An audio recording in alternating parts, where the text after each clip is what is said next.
Hello students, कैसे हैं आप सब। उम्मीद है आप सब अच्छे होंगे। आईसीटी वर्चुअल क्लासरूम में आप सबका स्वागत है। मैं विकास, क्लास 10th का बच्चों मैथ्स करेंगे। फर्स्ट चैप्टर आपका कंटिन्यू करेंगे आज हम। तो बच्चों फर्स्ट चैप्टर है रियल नंबर, वास्तविक संख्याएं। बिल्कुल बेसिक चीजें सीख रहे हैं हम उनके बारे में कि वास्तविक संख्याएं क्या होती हैं और जितने टाइप के नंबर्स होते हैं सब पे हम डिस्कशन कर रहे हैं। ये आपके आगे बहुत ही काम आने वाली हैं चीजें, इसलिए ध्यानपूर्वक पढ़ें। तो चलते हैं स्मार्ट बोर्ड पे, एक बारी फिर से स्टडी करते हैं उन चीजों को। तो बच्चों जैसा कि आप देख पा रहे हैं, रियल नंबर्स में हमने क्या क्या पढ़ा है। वे रियल नंबर्स में क्या क्या होते हैं ये चीज देखी है। तो रैशनल नंबर और इरेशनल नंबर मिला के रियल नंबर्स बनाते हैं। फिर फ्रैक्शन और इंटीजर मिला के रैशनल नंबर्स बनाते हैं। नेगेटिव और होल नंबर मिला के इंटीजर्स बनाते हैं। जीरो प्लस नेचुरल नंबर क्या होता है, होल नंबर होता है। ये सब चीजें आप पढ़ चुके हैं, सीख चुके हैं। अब आगे देखिए, हम एक एक करके चीजों को डिस्कस कर रहे हैं। जैसे नेचुरल नंबर क्या होता है, भाई जो एक से स्टार्ट होके और इन्फिनिटी तक जाता है वो नेचुरल नंबर हो गया। फिर नेचुरल नंबर में ही आपका प्राइम नंबर आता है। प्राइम नंबर क्या होता है, वो नंबर होते हैं, वो नेचुरल नंबर होते हैं, ये बोल सकते हो, जो एक से और अपने आप से डिवाइड होते हैं, है ना। जो सिर्फ एक से और अपने आप से डिवाइड हो और किसी से भी भाग ना हो। जैसे कि दो है, दो या तो एक से डिवाइड होगा या दो से होगा, उसके अलावा तो किसी से नहीं होगा ना। इसी तरह सात देखिए, या तो एक से होगा या सात से डिवाइड होगा, उसके अलावा किसी से भी भाग नहीं होगा। तो ये हो गए प्राइम नंबर। अब प्राइम नंबर के साथ साथ ही आते हैं हमारे पास कंपोजिट नंबर, है ना। वो चीज मैंने आपको बोली भी थी कि भाई कंपोजिट नंबर क्या होते हैं। देखिए हमने यहाँ पे सीखा है कंपोजिट नंबर क्या होते हैं, वो नंबर जो एक से अपने और अपने आप से भाग होते हैं, उसके साथ साथ बाकी संख्याओं से भी डिवाइड हों। ठीक है, तो जैसे ये चार है, चार एक से भाग होगा, फिर दो से भी होगा और चार से भी होगा। तो देखिए एक से और अपने आप के अलावा दो से भी भाग हो रहा है। तो इसी तरह काफी सारी संख्याएं हो सकती हैं बच्चों। ठीक है, जैसे 10 को देखिए, 10 एक से भाग हो रहा है, 10 से भी हो रहा है। तो अगर सिर्फ इन दोनों से होता तो ये प्राइम नंबर कहलाता, लेकिन ये 2 से भी हो रहा है और 5 से भी हो रहा है, इसके अलावा तो ये आप कंपोजिट नंबर इसको बोल सकते हैं। ठीक है, तो उसके बाद प्राइम नंबर और कंपोजिट नंबर समझ में आ गए आपको। फिर ऑड एंड इवन नंबर होते हैं। ऑड नंबर क्या होते हैं, भाई जो दो से भाग नहीं होते वो ऑड होते हैं, और जो नंबर दो से भाग होते हैं वो इवन होते हैं। फिर हम इंटीजर्स के बारे में पढ़ते हैं। अभी नेगेटिव, जीरो, पॉजिटिव नंबर सब मिला के इंटीजर्स बनाते हैं। सिंपल है। फिर इसके बाद परिमेय संख्याएं आती हैं। परिमेय संख्याएं क्या होती हैं बच्चों, ये चीज हम देखेंगे। ठीक है, तो परिमेय संख्याएं वो होती हैं जो P बटे Q के फॉर्म में लिखी जा सकते हैं। किसमें, P बटे Q के रूप में लिखी जा सकती हैं, और वहां पे Q जीरो नहीं होना चाहिए, Q जीरो नहीं होना चाहिए। अब बच्चों परिमेय संख्याएं आपको पता लग गई। ठीक है, इसमें आपसे मैंने एक क्वेश्चन पूछा था कि भाई को प्राइम क्या होता है, को प्राइम नंबर्स कौन से होते हैं, ये आपको बताना था। तो किस किस बच्चे ने इसको ढूंढा है, इसका आंसर पता किया है, और किस किस को पता है को प्राइम क्या होता है। तो जल्दी से बताइए मुझे को प्राइम के बारे में। GGIC बुग्गा वाला बेटा, आपको पता है किसी को प्राइम नंबर्स क्या होते हैं। ये बहुत ही बेसिक चीजें हम कर रहे हैं, तो अगर आपको पता है तो बता दीजिए। कल भी मैंने इसका जिक्र किया था को प्राइम नंबर्स का, तो किसको पता बेटा, माइक लेके बताइए आप। बेटा मैंने पूछा कि को प्राइम नंबर्स क्या होते हैं। देखिए को प्राइम नंबर्स मैंने यहाँ पे लिखा भी है, ये देखिए को प्राइम नंबर्स, इसको हिंदी में आप बोल सकते हैं सह अभाज्य, सहभाज्य संख्या, असहभाज्य संख्या बोल सकते हैं इसको आप। मैं लिख देता हूं आपके लिए, को प्राइम यानी असहभाज्य भाज्य संख्या। ठीक है, क्या होती है ये आपको बतानी है। What is coprime, what is सह अभाज्य संख्या। तो बच्चों आप चैट के माध्यम से भेज दीजिए। बेटा बताओ क्या होता है सह अभाज्य संख्या। 4 4 6 8। मेरे को ये बताओ कि बेसिकली कोप्राइम होता क्या है, ऐसी कौन सी संख्या होती हैं जो कोप्राइम होती हैं। डेफिनेशन क्या होती है बेटा इसकी, पता है आपको? हाँ बताइए। जो 4 से डिवाइड हो जाते हैं। जो 4 से डिवाइड हो जाते हैं। नहीं। और जो अपने आप से खुद से डिवाइड हो जाते हैं। हाँ, जो अपने आप से डिवाइड हो जाते हैं। और 1 से। बेटा वो तो ये हो गए, अभी हमने किया था ना प्राइम नंबर्स, वही होते हैं जो 1 से और अपने आप से डिवाइड होते हैं, उनको तो प्राइम बोलते हैं। लेकिन मैंने पूछा को प्राइम, आगे को भी लगा है बेटा, को प्राइम, इनको क्या बोलते हैं, ये कौन सी संख्याएं होती हैं। चलिए कोई बात नहीं, आप और कोई ट्राई करना चाहता है तो बता दीजिए। और बेटा आप दूसरा अटेम्प्ट करना चाहते हैं और कुछ आपके माइंड में है तो आप भी बोल दीजिए, कोई बात नहीं बेटा। ठीक है, बाकी चीजें आपको समझ में आ रही होंगी, कहीं भी डाउट लगे पूछ लेना एकदम से। तो आप बैठ जाएं, यहाँ पे हम डिस्कस करते हैं को प्राइम के बारे में। ठीक है, तो को प्राइम क्या होता है।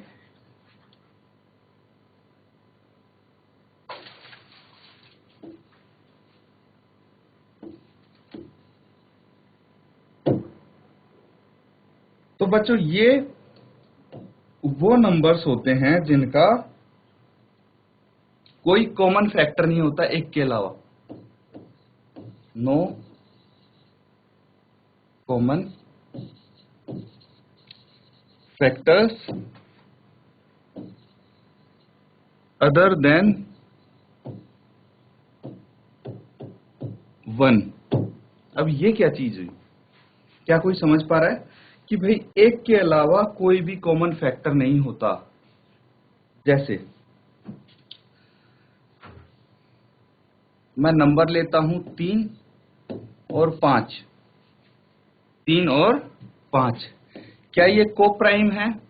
तो हमें ये देखना है कि 3 किस किस से भाग होता। देखिए 1 से तो हमेशा हर नंबर भाग होगा, है ना।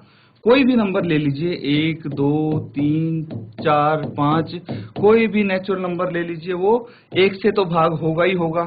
तो आपको यहाँ ये बोला गया है कि दोनों नंबर को अगर हम भाग करेंगे तो दोनों सिर्फ 1 से भाग होंगे, 1 के अलावा किसी से भाग नहीं होंगे।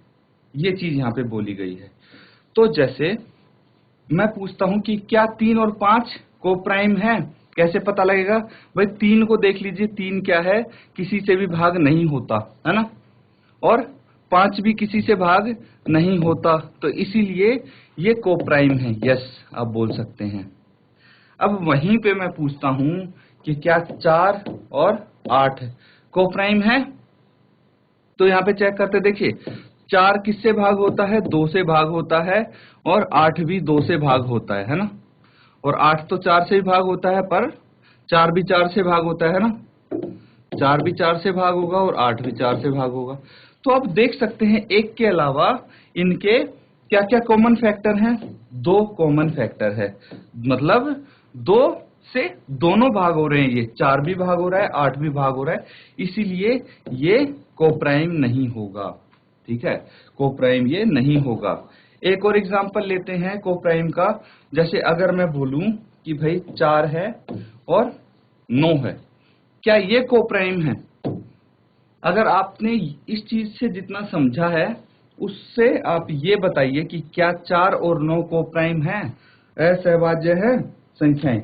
ये बताना है आपको, जल्दी से बताइए मुझे कि क्या 4 और 9 कोप्राइम नंबर्स हैं। तो बच्चों यहाँ पे देखिए, हम चेक करेंगे कि 4 किस किस से भाग होता है। तो 4 भाग होता है 1 से, 2 से और 4 से। अब 9 को देखेंगे तो 1 से भाग होता है, 3 से होता है और 9 से होता है। अब इनमें देखना है कि कॉमन फैक्टर कौन से हैं। कॉमन तो सिर्फ एक है यहाँ पे, और कोई तो कॉमन नहीं है, ना ही 2 कॉमन है, ना 4, ना 3, ना 9, कोई कॉमन नहीं है। तो ये आपके कोप्राइम हो जाएंगे बच्चों। यस, 4 और 9 कोप्राइम हो जाएंगे, भले ही अलग अलग ये डिवाइड हो रहे हो बाकी नंबर से, लेकिन ये दोनों साथ में किसी नंबर से डिवाइड नहीं हो रहे, एक के अलावा किसी नंबर से भाग नहीं हो रहे, इसलिए इनको हम कोप्राइम बोल सकते हैं। तो यहाँ पे कोप्राइम का कॉन्सेप्ट आपका क्लियर हो जाना चाहिए। अभी भी कोई डाउट है बच्चों, आप पूछ सकते हैं मेरे से, कोई भी डाउट है पूछ सकते हैं, इसको नोट डाउन करो, नहीं तो ये होते हैं कोप्राइम नंबर्स। तो ये क्लियर है बच्चों। अब हम बात कर रहे थे परिमेय संख्याओं की। किसकी बात कर रहे थे? हम परिमेय संख्याओं की बात कर रहे थे। तो परिमेय संख्याएं देखिए आपको समझ में आई हैं, रैशनल नंबर्स इनको हम बोलते हैं, और ये ऐसी संख्याएं होती हैं जो p बटे q के रूप में लिखी जा सकती हैं। ठीक है, अब ये भी दो तरह की संख्याएं होती हैं परिमेय संख्याएं। तो आइए देखते हैं कौन सी। एक तो होती है टर्मिनेटिंग,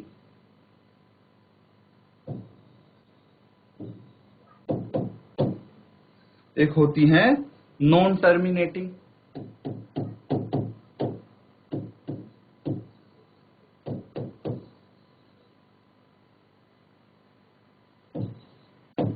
टर्मिनेटिंग और नॉन टर्मिनेटिंग कौन सी होती हैं, ये चीज आप समझेंगे। अब जैसे परिमेय संख्या कौन सी, मान लीजिए आपने बोला 25/4, ये भी तो एक परिमेय संख्या है, रैशनल नंबर है, क्योंकि ये p/q के फॉर्म में है और q यहाँ पे 0 भी नहीं है, तो इसको परिमेय संख्या बोलेंगे। अब इसको अगर आप दशमलव में कन्वर्ट करेंगे, दशमलव में चेंज करेंगे, तो क्या आएगा देखिए, 25 को 4 से भाग करेंगे, कितना आ जाएगा, 4 छिका 24, 1 बच गया, है ना। उसके बाद आप दशमलव लगा के 0 उतार लीजिए, और ये कितना हो गया, 4 दूनी 8, 2 बच गया, फिर से दशमलव के बाद 0 उतार लीजिए, और 4 पंजे 20। तो यहाँ पे आपका आंसर आ जाता है 6.25। आ गया 6.25 आ गया, 6.25। तो ये क्या है, ये टर्मिनेटिंग संख्या है। क्या है, टर्मिनेटिंग नंबर है। ये 25/4 हो गए, जैसे ये टर्मिनेटिंग है। अब हम नॉन टर्मिनेटिंग के बारे में देखते हैं। टर्मिनेटिंग मतलब क्या होता है कि भाई वो अंत हो जाता है उसका, ठीक है, एंड हो जाता है। और जैसे 25/4 है, इसको डिवाइड किया हमने 4 से, तो ये आ गया 6.25, यहाँ पे खत्म हो गया नहीं, तो ये टर्मिनेट हो गया। अब नॉन टर्मिनेटिंग के बारे में हम पढ़ते हैं, जैसे 10/3 है, ये भी एक परिमेय संख्या है, रैशनल नंबर है, क्योंकि p/q की फॉर्म में है। इसको भाग करके देखते हैं हम, डिवाइड कीजिए, तो ये 3 से डिवाइड करना है 10 को, 3 तिया 9, 1 बच गया, दशमलव के बाद 0 उतार ली, 3 तिया 9, 1 बच गया, फिर से हमने एक 0 उतार ली, 3 तिया 9, 1 बच गया, फिर से हमने 0 उतार ली, 3 तिया 9, फिर से 1 बच गया, और ऐसे ये चलता जाएगा, ये खत्म नहीं होगा, है ना। ये खत्म नहीं होगा, तो ये 10/3 क्या हो गया, नॉन टर्मिनेटिंग हो गया, बिकॉज 3.333 ये आगे तक कंटिन्यू होता जाएगा, बहुत आगे तक। तो इसको नॉन टर्मिनेटिंग बोलते हैं हम, समझ गए। तो दो टाइप के होते हैं ये रैशनल नंबर्स। इतना समझ में आ गया होगा बच्चों, नोट डाउन करो इसको। बच्चों अब हम पढ़ेंगे इर्रेशनल नंबर्स के बारे में, ठीक है। इर्रेशनल नंबर्स क्या होते हैं और कैसे उनको हम लिखते हैं। तो ये हो गई अपरिमेय संख्याएं,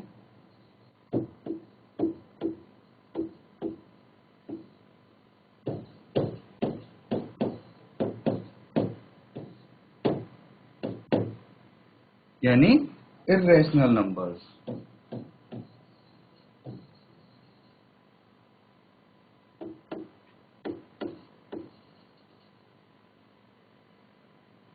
इर्रेशनल नंबर्स कौन से हो गए भाई, वो संख्याएं जो p/q की फॉर्म में नहीं लिखी जा सकती हो, है ना, can not B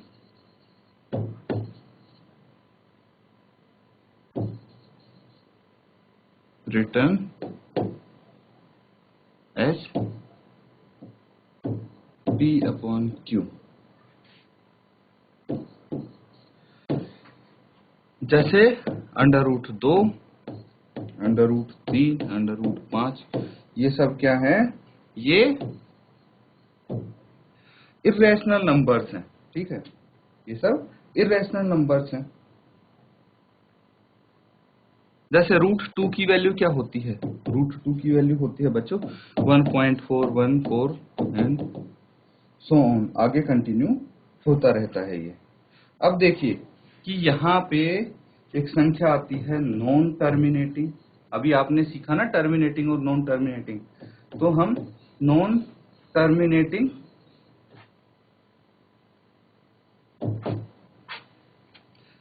terminating and non repeating,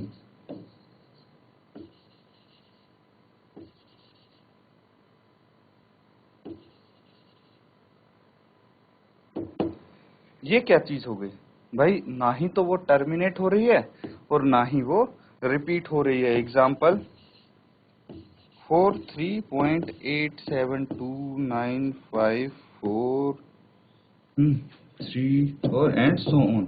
तो देखिए ना ही तो इसमें रिपीट हो रही है, जैसे यहाँ पे 3 ये सब रिपीट ही हो रहा था, है ना, ये सारे नंबर्स रिपीट हो रहे थे, लेकिन यहाँ पे ऐसा कुछ नहीं हो रहा, हर एक नंबर अलग आ रहा है और ये खत्म भी होके नहीं दे रहा दशमलव के बाद। तो इसको बोलेंगे नॉन टर्मिनेटिंग नॉन रिपीटिंग, ठीक है।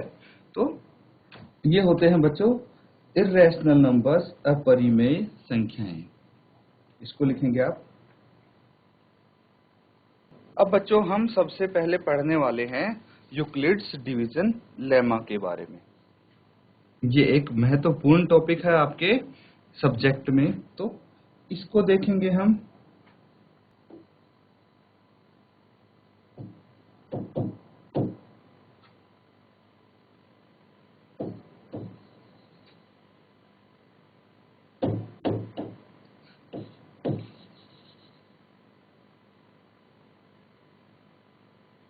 यूक्लिड्स डिवीजन लेमा, इसको हिंदी में हम कैसे बोलेंगे?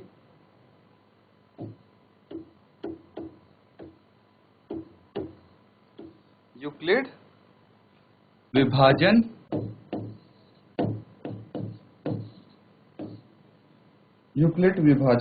प्रमेयिका।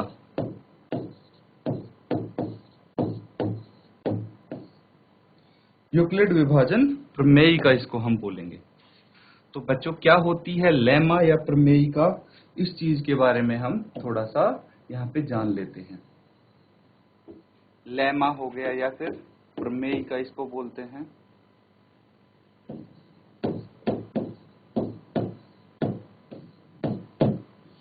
क्या हो गई ये एक प्रूवन स्टेटमेंट होती है used for proving other statement. क्या होती है? ये एक प्रूवन स्टेटमेंट होती है।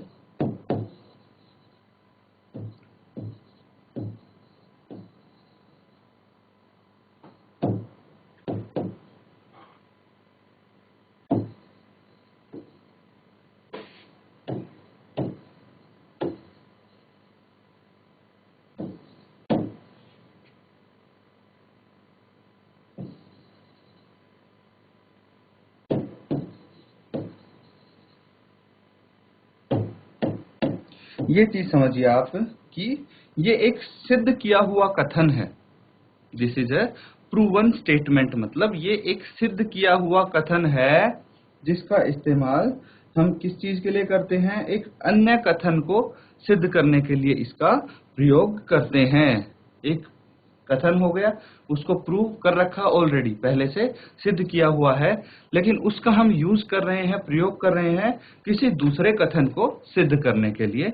तो ऐसी थ्योरम को हम बोलते हैं प्रमेयिका, ठीक है। ऐसे कथन को, ऐसी स्टेटमेंट को हम प्रमेयिका बोलते हैं। ये क्लियर है बच्चों? तो अब सीखेंगे यूक्लिड्स डिवीजन लेमा क्या होती है। तो यूक्लिड्स डिवीजन लेमा के बारे में हम यहाँ पे पढ़ते हैं। तो देखिए आपको कुछ चीजें जानना जरूरी है, जैसे भाज्य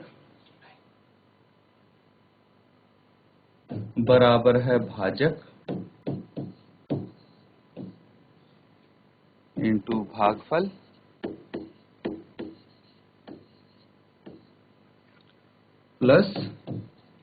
शेषफल। ये सब चीजें आपको पता होंगी।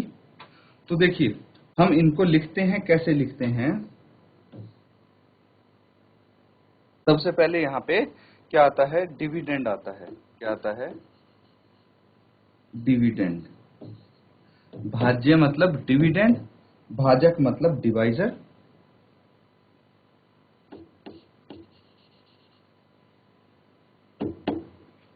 भागफल मतलब क्वोशिएंट,